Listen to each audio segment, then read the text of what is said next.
jeune de Côte d'Ivoire, on ne fait rien, il est encore là. Il est encore là. Nos premiers responsables ont approché les organisations et dit que nous allons faire ce grand meeting. Tous les documents, en tout cas qui nous permettent d'être dans la légalité, nous ont été octroyés. Donc nous sommes dans la légalité. Donc notre rôle, c'est de venir vers vous, pour venir vous dire de vaincre la peur, de ne pas avoir peur, de venir nombreux à ce meeting, de dire à tous vos camarades, à tous vos parents, en tout cas qui souffrent de la politique bancale, dictatoriale, despotique, monarchique, de ce régime arbitraire, d'être présents ce jour-là. Donc, je ne vais pas trop rentrer dans les détails, parce que le chef est là pour ça. Et moi, je plante le décor. Donc, l'information capitale, c'est la mobilisation à ce meeting. C'est pourquoi il était important que nous, en tant que jeunesse de EDS, on vienne parler à nos démembrements que vous êtes, à nos représentants dans la base que vous êtes. Parce que qui dit l'UNG dit JFPI. Qui dit UNG dit FPI.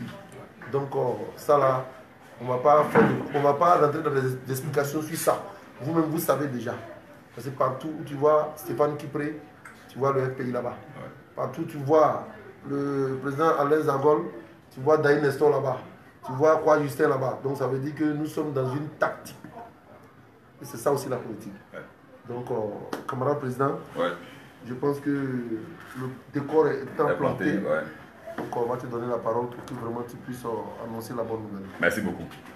C'est avec bon respect que je vais me lever. Non, on s'assoit. C'est moi qui me lève. Je voulais saluer les camarades d'Abo. Je voulais saluer le camarade Dadi, qui est membre du bureau national de la jeunesse de l'UNG, qui est au four et au moulin pour installer les bases de l'UNG à Bobo. Merci camarade pour le travail que tu as bas. Tu es un ami, tu me montres ta fidélité, tu montres ta fidélité au combat. Moi, je suis toujours fasciné par les gens qui manifestent leur désir au combat, sans rien attendre en retour. Et ça, parce que pour nous, la GPI c'est un modèle. Quand tu vois un modèle qui est bon, il faut le toucher. Laurent Gbagbo, c'est un modèle. Et je voulais qu'on le salue. C'est un modèle pour l'Afrique. Et même c'est devenu un modèle pour l'Europe. Je voulais saluer le camarade, rappelle-moi ton nom s'il te plaît. Marcel. Marcel, je voulais te saluer pour la réunion que tu as convoquée. Parce que les gens pensent que les choses vont se faire d'elles-mêmes. Ce n'est pas vrai. C'est quand on vient au contact de la population, quand on parle avec la population, quand on se tutoie et quand on se comprend, qu'on peut engager le combat. Je pense qu'il y a longtemps que vous n'avez pas vu des activités dans vos sections. Et nous sommes en train de reprendre les choses. Au travers EDS, nous sommes en train de reprendre les choses. Le camarade Quoi Justin et ses amis sont en train de reprendre les choses. Et vous allez sentir très bientôt que les sections seront animées, les délégations seront animées, etc. etc. Je voulais saluer mon jumeau, mon ami Jagger. C'est un combattant, c'est quelqu'un qui est digne dans tout ce qu'il fait. Il est loyal, il est honnête. Et moi, je suis à l'aise de marcher avec lui. Voilà, je suis à l'aise de marcher avec lui. C'est un Doumbia. Il est du Orobougou, c'est ça non? Non, du Denguele. Il est du Denguele. Mais en termes de loyauté, il est irréprochable. Et il est aussi à Bobo ici avec vous. Donc, de temps en temps, il pourra venir vous entretenir. Je voulais te remercier pour ta présence. Tout à l'heure, le camarade a dit que nous avons un grand meeting le 28 juillet 2018. Mais avant le meeting, avant de parler du meeting, je voulais revenir sur un certain nombre de faits. Déjà, je voulais que vous sachiez, vous, hommes d'Abobo, que Abobo n'appartient pas au RDR. Voilà, il faut que ce soit clair. Parce que, en fait, c'est l'information qu'on nous donne qui nous transforme. Mais Abobo n'est pas le bastion du RDR. Pourquoi? Parce que pendant 10 ans, la camarade Simone Eyive Gbagbo, première dame de Côte d'Ivoire, il a été député devant le RDR. Le RDR pourrait se retrouver peut-être à Dereraï, et puis certainement à la gare. Sinon les quartiers comme Akeikwa, Agbekwa, Nisankwa, Sainte-Foy, Avocatier, c'est les bases de Pro-Gbagbo. Ou bien? Mais c'est parce qu'on nous fait croire qu'Aboubou appartient au RDR que les gens se battent, se gonflent les muscles, se bandent les muscles. Aboubou est le bastion des Pro-Gbagbo. C'est pour ça que je suis content du camarade, rappelle-moi ton nom, Eric Kakou, qui est en train d'implanter les bases de l'UNG pour accompagner le FPI à Aboubou. Camarade, ça ne sera pas facile. Hein? Ça, je tiens à te le dire, ça ne sera pas facile. Mais c'est ça, c'est le chemin. C'est justement quand c'est pas facile que c'est bon. La pratique de la politique, si tu n'es pas un passionné en cours de route, tu peux abandonner le combat et tu peux toi-même t'auto-détruire. On voit le cas, en Côte d'Ivoire, des gens, des non convaincus, sont en train de s'auto-détruire. Des gens à qui nous avons accordé tous les honneurs, la respectabilité, sont en train de s'auto-détruire parce qu'ils manquent de conviction. C'est nous qui avons dit que Laurent Gbagbo il a la conscience du combat politique en Côte d'Ivoire. Laurent Gbagbo il a la conscience du combat politique en Côte d'Ivoire. Ça veut dire qu'aujourd'hui, l'Afrique est unanime que pour son développement, pour sa bonne marche, il faut l'intégrité de Laurent Gbagbo. C'est pour ça que nous, en 2010, hein, l'UNG n'a pas lésiné, l'UNG n'a pas hésité à soutenir Laurent Gbagbo comme président de la République.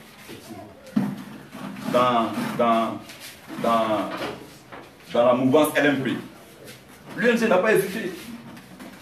Mais après LMP, quand la crise est survenue et que nous avions été vaincus, mais il y a des gens qui ont fui le navire, ou bien il y a des gens qui ont fui le navire. Quand la répression a commencé, quand on arrêtait les gens tout azimut, quand le camp génie d'Adjamé, sous la direction de Kono Zakaria,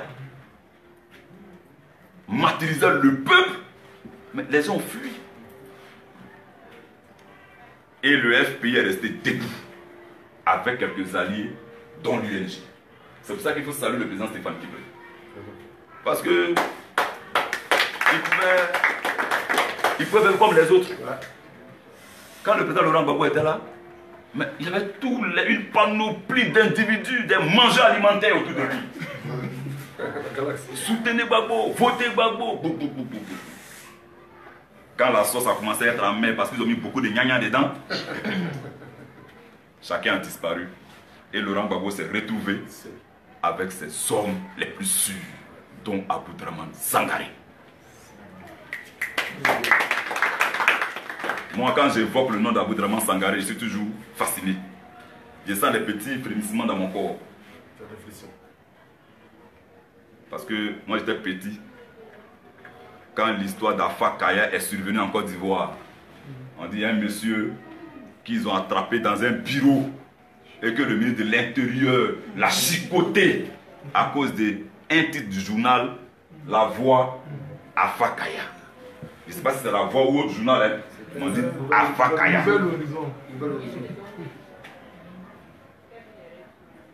Et ce monsieur, pendant que nous étions petits, est resté constant dans le combat politique jusqu'à ce qu'on le prenne à la résidence du président de la République et qu'on le martyrise et qu'il soit resté loyal au président Laurent Gbagbo.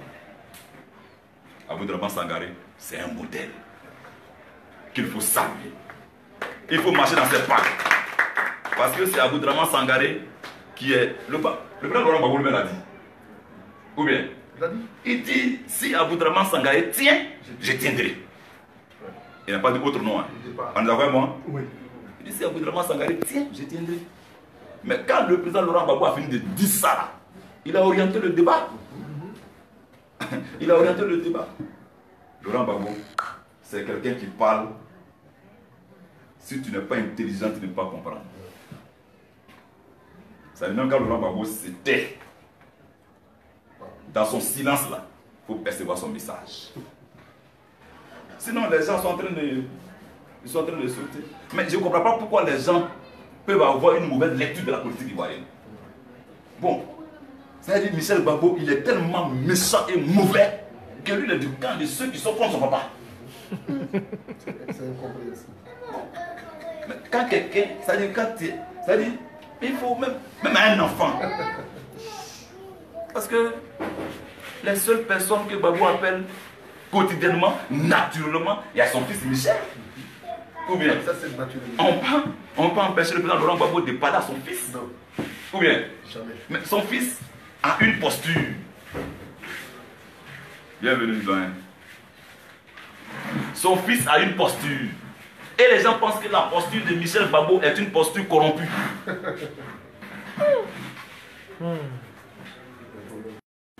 Je pense qu'on manque de lucidité politique. Et je crois que les gens ont été enivrés par autre chose. Je crois qu'il y a beaucoup de choses, beaucoup d'eau à couler sous les ponts. Sinon, même pour un profane politique, il sait où est la vérité dans ce qui se passe à Côte d'Ivoire. Voilà pourquoi aujourd'hui, le FPI est en train de retrouver sa santé. Ou bien, on a fait la fête de la liberté à Akouré. Tout le monde était là-bas. Les gens ont eu peur. Parce que cette fête d'Akouré a battu le record. Et les gens pensaient que oh, c'est fini, après ça, ne peut plus rien faire. Et puis le FPI allait à Gagnois. À Gagnois, c'est la totale. Mais le FPI est en train d'organiser encore une autre tribune dans l'Ouest. Et ça sera conduit par mon gars à Justin. Donc moi-même, je suis auto dans le comité d'organisation. Je n'ai pas dit qu'on m'a appelé pour me... Mais je suis à la disposition pour que cette fête-là, elle dépasse Gagnois de 2 fois. Car nous sommes en train d'aller vers 2020. Et on ne peut pas conquérir un pouvoir sans mobilisation, ce n'est pas possible. Tu ne peux pas dire que tu as conquérir un pouvoir sans mobilisation. Voilà pourquoi tous les partis politiques qui sont en alliance avec le FPI doivent battre le rappel des troupes. Voilà pourquoi l'UNG doit battre le rappel des troupes. Voilà pourquoi l'AIRD doit battre le rappel des troupes. Voilà pourquoi le NPR doit battre le rappel des troupes. Tous ceux qui ont pris pour référent politique Laurent Gbagbo doivent battre le rappel des troupes. Et qu'on se retrouve pour arracher notre liberté, pour arracher notre dignité, pour arracher la démocratie. Parce que depuis le 11 avril 2011, la démocratie n'existe plus en Côte d'Ivoire. Ou bien, c'est vrai que vous êtes nouveau, mais c'est ça. Hein? Je donne en même temps un petit coup. Voilà, si vous êtes venu avec Caillou, vous prenez note en même temps. Là, quand vous retournez dans vos bases, vous êtes aussi fortifié. C'est comme ça qu'on apprend. Moi, avant, je le dis, j'étais très timide. Je ne parlais pas en public. Mais à force de suivre les gens, un peu, aujourd'hui, on peut parler en public. Ne pensez pas que vous n'êtes pas nombreux, hein, vous êtes nombreux. Parce que quand vous allez quitter ici, chacun va dans une cour, n'est-ce pas? Chacun va dans une famille. Et va sensibiliser sa famille, va sensibiliser son entourage. Et puis au meeting du 28, là, on dit Abobo arrive au meeting. Et puis quand Abobo arrive au meeting, là, on va avoir peur parce que Abobo arrive au meeting. Camarade Eric, on a fait des tournées ensemble. Nous sommes allés, c'est pas Abobo, Abo Baoulé, puis Aboboté. Tu as vu que la mobilisation s'est faite. Donc en même temps qu'on parle ici, il y a un groupuscule, nos autres camarades sont en train de parler à d'autres personnes.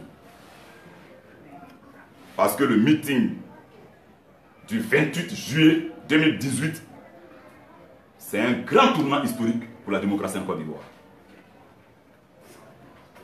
Nous avons fait des revendications par le passé. Vous savez, les hommes politiques, quand on revendique, et puis ce n'est pas suivi d'action, les gens nous méprisent. Vous êtes d'accord avec moi, non?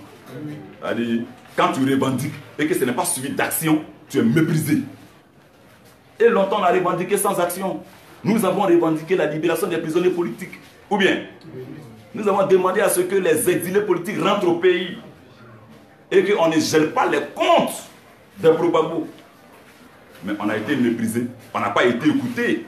La preuve en est qu'un ministre comme Paul-Antoine Boumou-Boabré meurt en exil parce qu'il ne peut pas s'acheter un comprimé. Ça veut dire qu'on n'a pas été écouté. Hein, Serge? On n'a pas été écouté. Paul Doucouy, il meurt en prison parce qu'il ne peut pas se soigner. Mangaï, ils ont gelé les comptes de tout le monde. Et les prisonniers politiques sont en prison. Parce que depuis le 11 avril, il y a certains qui sont encore en prison. Comme nous, on a fait un séjour là-bas à la Maca, on a pris le temps de connaître ceux qu'ils ont arrêtés le même jour que Laurent Gbagbo. Bon, de Gbagbo, on a arrêté le même jour. Voilà, parce que quand ils ont arrêté Gbagbo, quelques temps après, ils ont arrêté de Gbagbo. Donc on suppose que peut-être 2-3 jours après, ils ont pris de Gbagbo. Mais il est encore en prison, ou bien? Et il a été condamné. Pourtant, il a défendu la légalité constitutionnelle. Ça sert à quoi d'être un général ou bien de porter un terroriste si tu ne peux pas défendre la légalité constitutionnelle?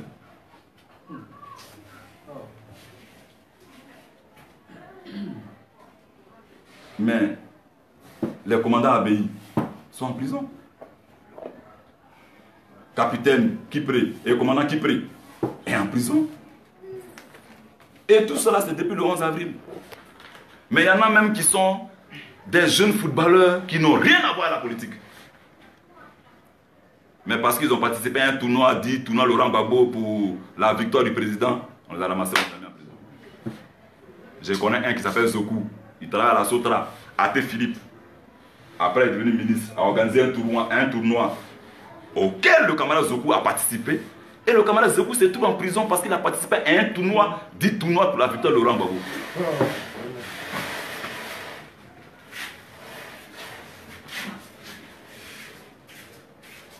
Et nous avons réclamé la libération de tout cela.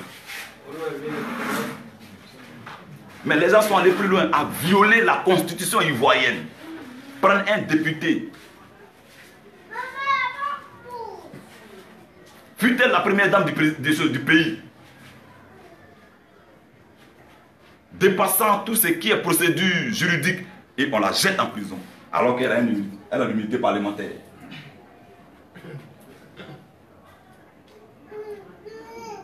Nous avons réclamé tout ça, mais nous n'avons pas été compris, nous n'avons pas été écoutés. Ça veut dire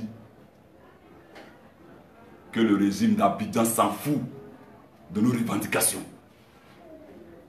Et quand on fait la satire, quand on fait le point, c'est justement parce que nous n'avons pas mis nos idées en action. Je ne parle pas des petites actions sporadiques où on est parti marcher un peu et puis on est revenu à la maison. Je ne parle pas de ça. Je parle d'une action populaire. Je parle d'une action qui fait bouger les lignes.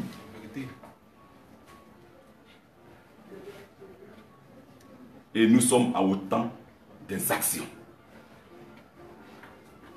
Et nous sommes autant des actions.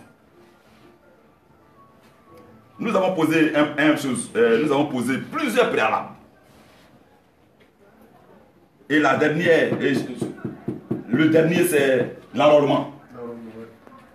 Nous avons décidé de boycotter l'enrôlement, n'est-ce pas? Pourquoi? Parce que nous avons estimé que Youssouf Bakayoko est illégal et illégitime. N'est-ce pas? Donc on a dit on ne partait pas au l'enrôlement. Et je voulais vous féliciter parce que c'est grâce au fait que vous avez boycotté l'enrôlement que l'enrôlement n'a pas connu un succès. Habituellement, ce gouvernement, il est tellement friand de communication qu'il se pavane sur toutes les chaînes étrangères pour annoncer même les actions qu'ils pensent, ils annoncent ça. Mais est-ce que vous les avez vus en train de faire la promotion du succès de l'enrôlement? Non, parce que ça a été un échec. Et ça, c'est grâce à vous. Mais quand on a demandé la réforme de la CEI, il faut manifester ça par des actions concrètes sur le terrain. Parce que quand le président Boudraman Sangaré, le président Stéphane Kipré, le président Georges Aman Ogné, que je voulais qu'on salue. Parce que lui, c'est le président Laurent Gbagbo qui l'a désigné. Je ne sais pas quels sont ses liens le président Laurent Gbagbo. Mais vous savez, quand le président Laurent Gbagbo désigne quelqu'un, même si c'est, je ne sais pas, même si c'est un enfant, moi, Zagol, l'honnêteté politique exige que je respecte cette personne. Point. Et le président Georges Amand Onien est la désignation du président Laurent Gbagbo. C'est pour ça que nous sommes à sa disposition. C'est pour ça que tous les mots de Georges Amand Onien, nous devons les traduire en action sur le terrain. Et c'est ce que quoi Justin et ses amis font. Parce que quand un chef parle, il faut que ce soit suivi de faits. Sinon, quand le chef parle et qu'il n'y a pas d'action, c'est que c'est un plaisantin, c'est que ce n'est pas un chef.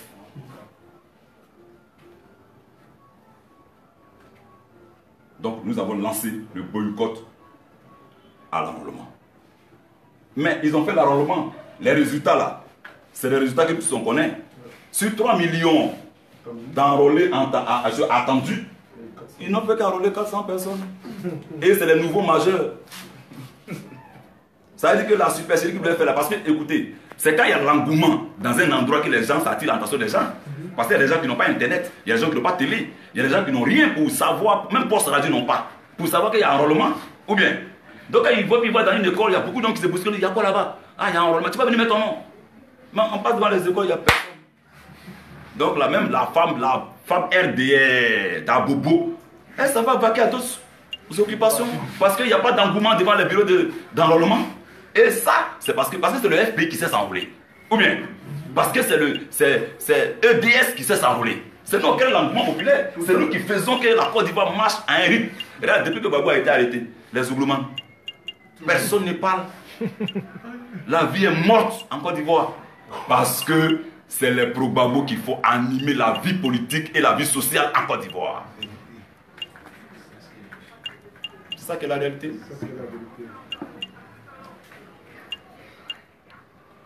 Quand nous avons demandé le boycott d'enrôlement, pour des raisons qui sont valables, comme l'a dit le camarade Jagger, le mandat de Youssouf Bakayoko, bon, nous on ne dit pas les choses au hasard. Ça, il faut qu'on le sache aussi. Nous on ne dit pas les choses parce qu'on a envie de dire. On ne dit pas parce qu'on a envie de parler. Non, ce n'est pas notre rôle de dire n'importe quoi.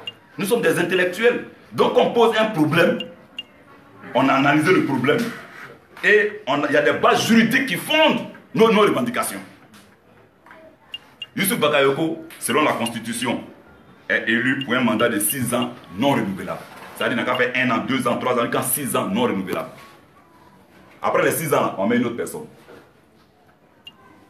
Youssouf Bakayoko a été nommé en 2010, après que Beugre Mambé, son prédécesseur, s'est rendu coupable de fraude. Massive. On a mis sur Youssouf Bakayoko. Donc depuis 2010 jusqu'en 2016, le mandat de Youssouf Bakayoko était terminé. Aujourd'hui, nous sommes en quelle année? En 2018. Donc il y a de cela 2 ans, Youssouf Bakayoko ne doit plus être président de la CENI.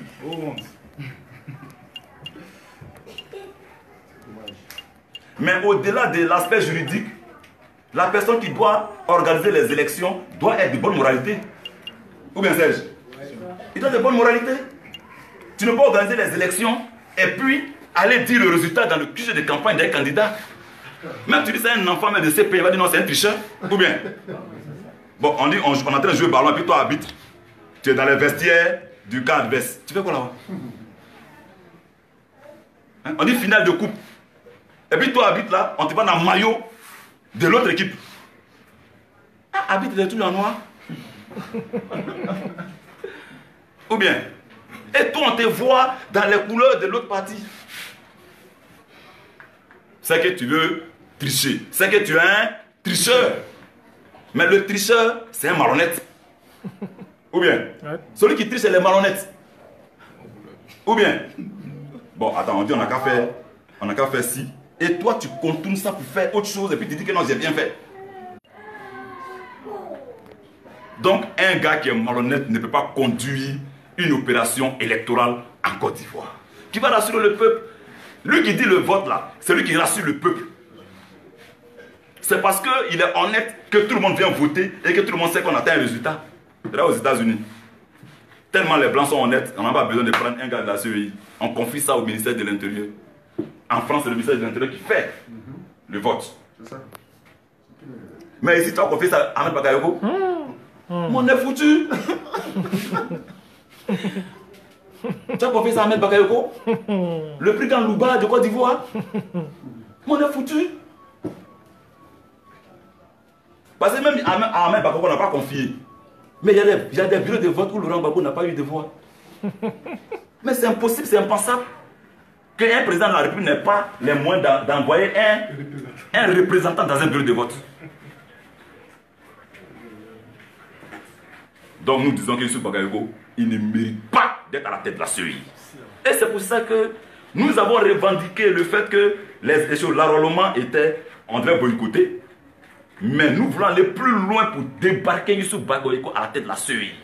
Et trouver une personne honnête et consensuelle pour diriger le vote, pour diriger les élections désormais. Donc, tous camarades démocrates, de tous les bords, à venir à ce rassemblement du 28 juillet. Que tous ceux, parce qu'on n'est pas les seuls, la Cour africaine des droits de l'homme et des peuples, qui est une cour de justice, a produit un communiqué pour dire sur Bagayoko, il ne peut plus organiser les élections en Côte d'Ivoire. L'APDH, la LIDO, toutes les organisations des droits de l'homme de Côte d'Ivoire ont dit que Youssouf Bagayoko, tout ce qu'il fera est nul et de nul effet. Et que Youssouf Bagayoko n'est plus légitime et n'est plus crédible pour organiser les élections en Côte d'Ivoire. Donc nous ne sommes pas les seuls à le revendiquer. Alors la question qui me taraude la tête, c'est pourquoi on veut garder forcément Youssouf Bagayoko? C'est ça aussi, hein? C'est une tricherie. Ou bien, pourquoi on veut garder quelqu'un qui est contesté par tout le monde et qui s'est rendu complice de fraude, occasionnant 3000 morts en Côte d'Ivoire? Parce qu'effectivement, on accuse le président, c'est pour ça qu'il a la haine, n'est-ce pas? Mais le vrai commanditaire de ces 3000 morts, s'il y a eu 3000 morts vraiment en Côte d'Ivoire, mais c'est Youssouf Bagayoko. Ou bien, celui qui a créé la crise, c'est lui qui est le nœud gordien de la crise post-électorale. Celui qui a créé la crise post-électorale. C'est clair, la porte d'entrée.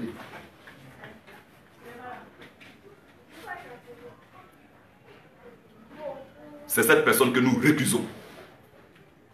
C'est cette personne que nous récusons parce que nous voulons gagner les élections de 2020. Les Ivoiriens de Côte d'Ivoire savent que désormais, le régime de Ouattara, là, ce n'est pas un régime pour arranger les Ivoiriens. Ça, là, tout le monde sait ça aujourd'hui. C'est un régime qui ne peut pas réconcilier les Ivoiriens. Ou bien, c'est un régime qui fait la justice des vainqueurs. Aujourd'hui, on dit qu'il y a une crise dans un pays et c'est seulement les pro-Babo qu'on juge. Babo Laurent Laye, sa femme en prison, Dogo Blanc en prison, tous ces ministres sont en prison, Assouagou, Lida Kwasi Moïse, tout le monde en prison. Ces jeunes, on n'en parle pas. Et pendant ce temps, ceux qui, un 19 septembre 2002, ont pris les armes et ont attaqué le pays, c'est pas mal. Dans toute impunité, ils ont les hauts postes de responsabilité. Et les Ivoiriens savent que Alassane Ouattara n'est pas une solution pour leurs problèmes, mais plutôt un problème pour leurs... C'est pour ça qu'ils ont créé le concept de Babo Kafissa. Ça ne vient pas de la langue de Babo Laurent. Babo Kafissa, ce n'est pas une langue du territoire de Babo, ni de l'ouest, ni du sud. C'est les Doumbia. C'est eux là qui ont créé Babo Kafissa. Pour dire qu'on est fatigué, on regrette le président Laurent Gbagbo. Mais si eux regardent le président Laurent Gbagbo, et nous, qu'est-ce que nous devons faire? C'est leur démontrer notre amour profond pour le président Laurent Gbagbo en nous mobilisant. Le régime de Ouattara est fini. Il est terminé. Alassane Ouattara là, il a terminé. C'est-à-dire qu'il est imbriqué. Il est étouffé comme un moteur qui a pris l'eau. Il ne peut plus aller quelque part. Il ne peut plus bouger.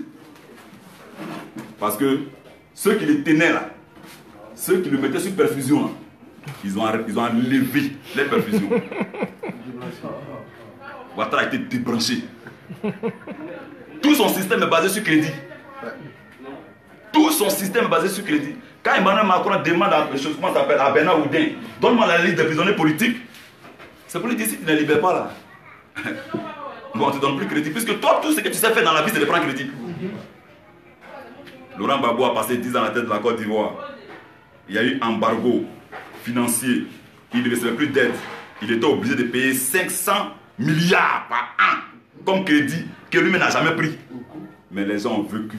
La Côte d'Ivoire était à l'aise. Les fonctionnaires étaient payés. L'administration a fonctionné. Les militaires ont eu des hauts lecteurs. Même les rebelles. Même Bouaké, les rebelles ont eu pour eux. Sous le dos de Gbagbo. Il n'a pas fait l'économie. Mais on dirait qu'il est grand économiste que celui qui a été formaté quelque part, un docteur qui est venu. Ça là, c'est un vétérinaire en la réalité. Ce n'est vétérinaire. En économie. Ce n'est pas un docteur en économie. Parce que moi là, moi j'ai fait un peu d'économie. Un peu. La politique de l'offre et de la demande. Le libéralisme économique. Mais je ne sais pas dans quel système économique nous sommes. Est-ce que nous sommes des libéraux? Est-ce que nous sommes, je ne sais pas, socialistes? On ne sait même pas. Parce qu'il y a la CIE et la CEDEC qui a le monopole. Or, dans une économie libérale, il n'y a pas de monopole. Parce que pour que les factures soient moins chères, c'est la compétitivité. C'est-à-dire que c'est la compétition qui fait que les factures sont moins chères. Laurent Gbagbo, quand il a pris le pouvoir, il a vu que les téléphones mobiles, là, on payait 500 francs pour dire allô. Même bip, on payait. Quelqu'un qui n'a pas payé ça. Moi, j'ai payé bip. C'est-à-dire que le gars, tu bip, tu payes 50 francs. Pour que la personne te l'appelle là. C'est-à-dire que tu bip et puis la personne te l'appelle, tu payes 50 francs. Moi, j'ai fait ça. Mais Laurent Gbagbo dit non, amenez Green, amenez Move, amenez tout le monde, café mobile, tout le monde. Aujourd'hui, tu payes 25 francs, tu communiques pendant 4 minutes. Quand ils sont venus, qu'est-ce qu'ils ont fait? Ils ont chassé Move, ils ont chassé Green, ils ont chassé Café Mobile. Parce que ils ne veulent pas de concurrence. Ils veulent, aujourd'hui comme ça, là, pour faire transfert d'unité. Dès que tu fais appel net, dès que tu fais souscription de Internet net, ils prennent 10 francs, 20 francs, 25 francs. Ça dit, il faut qu'eux ils mangent. Les Ivoiriens savent qu'Alassane Ouattara ne peut pas les amener quelque part. Et les Ivoiriens espèrent le retour de Laurent Gbagbo aux affaires. Quand on parle de Laurent Gbagbo, il est sur la porte du retour. Hein. Hier, quand on amenait Gbagbo en prison, on dit on ne peut pas partir à la CPI, on va venir. Ou bien, non, qui va partir à la CPI, va venir? Vous perdez votre temps. Mais Bemba est sorti de la CPI. Ou bien, Bemba est sorti de la CPI. Donc quand Bemba sort de la CPI, ben, le cœur des gens bat. Le cœur des gens bat. Je vous informe que les avocats du président Laurent Gbagbo, dont le premier conseil est maître Altit, a introduit un dossier pour demander le non-lieu. Ce n'est pas l'acquittement, hein, le non-lieu. Et ça, la CPI sait. Et tout le monde sait qu'il n'a pas d'issue que la libération du président Laurent Gbagbo. Mais pourquoi est-ce que, à votre avis, pourquoi est-ce que les témoins du président Laurent Gbagbo ne passent pas? Pourquoi? À votre avis? Pourquoi est-ce que les gens ne veulent pas que ceux qui sont des Gbagbo parlent aussi? Ça fait honte. Parce que quand ils vont parler, mais c'est les chefs d'État qui vont venir, les Rawlings, les John Kofor, comment ça s'appelle, le gars sud-africain là, Thabo Mbeki, ceux qui vont venir, eux, ils connaissent les dossiers. Et puis pour nous, c'est pas faire, c'est écoute. C'est écoute. Ce n'est pas non, quand on était au marché, bon, je n'ai même pas vu le goût de même. Mais quand il a passé, c'est son dos là, il a vu couleur, il pense que c'est pas ça, hein. C'est écoute. Lui, il a parlé, il a dit ça. Et puis les papiers, les preuves à l'appui. Allô, PD? Ouais, ça va bien, ça va bien. Ouais.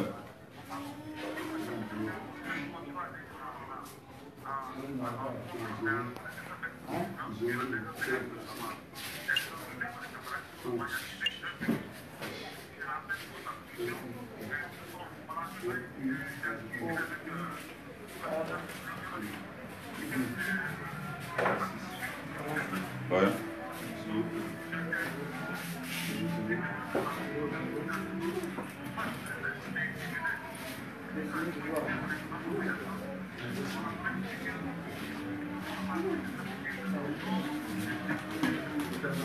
D'accord.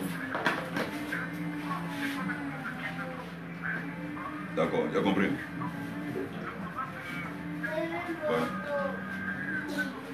Oui, bon, je vais faire le résumé rapidement. Je vais faire le résumé puis je te rappelle. Fédé, je vais faire le résumé rapidement puis je vais sortir. Il n'y a pas de problème. À tout à l'heure. Il n'y a pas de problème. Il n'y a pas de problème. Il y a combien de personnes? Merci beaucoup, il n'y a pas de problème. Bon, il y a vos camarades de Mponon qui sont là, qu'on doit entretenir. Celui qui devait venir, malheureusement, n'est pas venu. Donc, il serait obligé de... Si je voulais passer un peu plus de temps avec vous, hein, malheureusement. Voilà, malheureusement. Donc, c'est ça. C'est ça. Et nous, jeunes, nous avons décidé cette fois-ci de ne plus être en repos tant que Youssouf Bakayoko est à la tête de la CEI. Parce qu'on peut organiser les élections à la CEI, il n'y a pas d'opposition. Ou bien, il n'y a aucun parti d'opposition à la CEI. Il y a quel parti d'opposition? Il n'y a personne. Oui, PD. Allô? Oui, non, il n'y a pas de problème, vas-y. Ouais. Oui, bien sûr, absolument. Oui, absolument. Tu dois donner les instructions. Moi, il a annoncé ça, mais tu dois donner les instructions. Ouais.